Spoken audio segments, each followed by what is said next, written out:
protection in a remote Aboriginal community. It includes rights never before seen on film, as Tim Palmer reports, and a warning to Aboriginal and Torres Strait Islander viewers that this story contains images and sounds that relate to deceased persons. Father and son, Alec and Zach Doomadgee, share a tough training regimen, a love of amateur boxing and a deep secret. To borrow Zach's vernacular, he and his father have both been through. They ask, have you been through? Which is through the tribal traditional ways. So yeah, I get asked that question by a lot of my own mob, you know, and even down south, even in Sydney.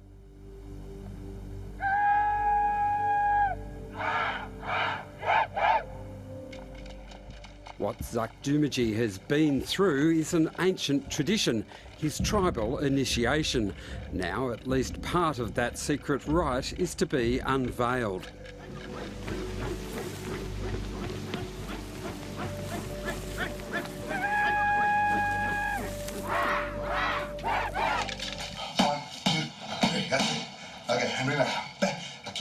Zach's journey from occasionally troubled inner suburban schoolboy to tribal man is now a documentary, Zach's Ceremony, filmed on and off over 10 years.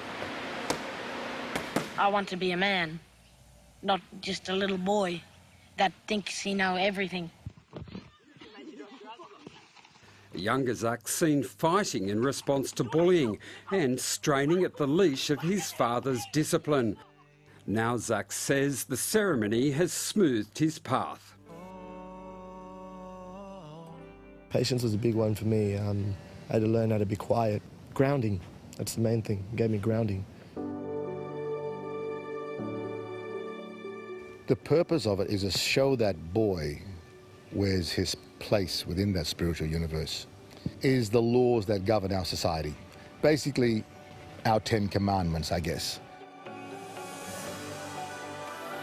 Not that the film reveals every detail of the ceremony, some elements necessarily remain hidden. In particular, whatever scarification or bloodletting might be involved. All Alec can say is that there is mental and physical pain. All cultures and all different sort of native people around the world have different, I guess, tools and ways of using suffering in their ceremonies. Our old people have ways of teaching and carrying laws and passing it on that I suppose is not, wouldn't be used in your Western sort of world. To be able to become a man, to be able to as go through those hardships in your life, you have to suffer. They strained us to the point where we was mentally incapable to till we were weak and exhausted, and we had no energy left in us to be able to connect with our spirits. Anthropologists have long observed that suffering is common and critical to initiation rites around the world.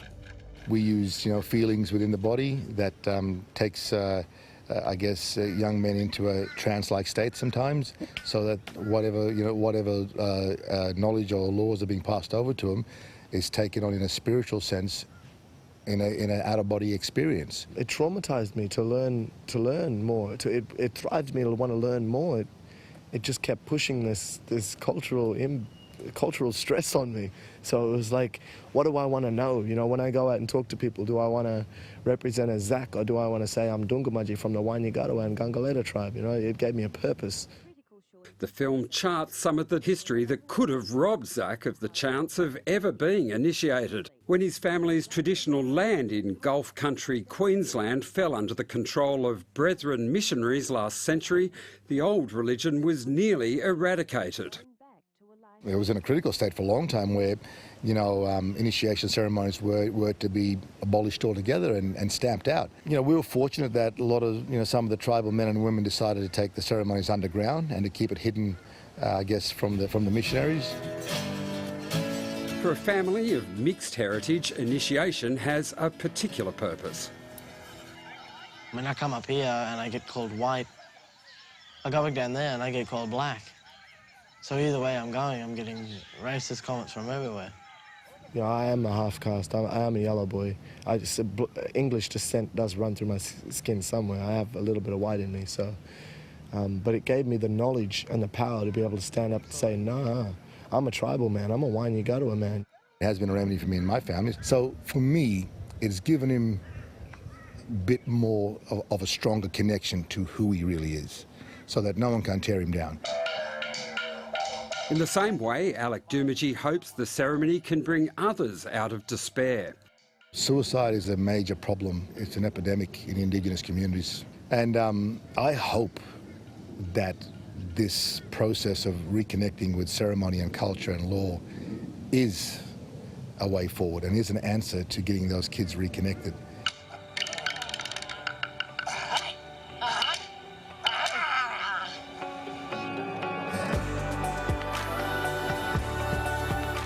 Certainly, Zach himself seems to have an attachment to something much bigger than the small boy did at the start of the film. Without it, I'd feel lost, because in me, deep inside me, my grandfather's tribal traditional bloods run through me. You know, the land, it calls me when I'm away from it. I want to go back and put my feet into the earth and my feet into the dirt. It gave me that.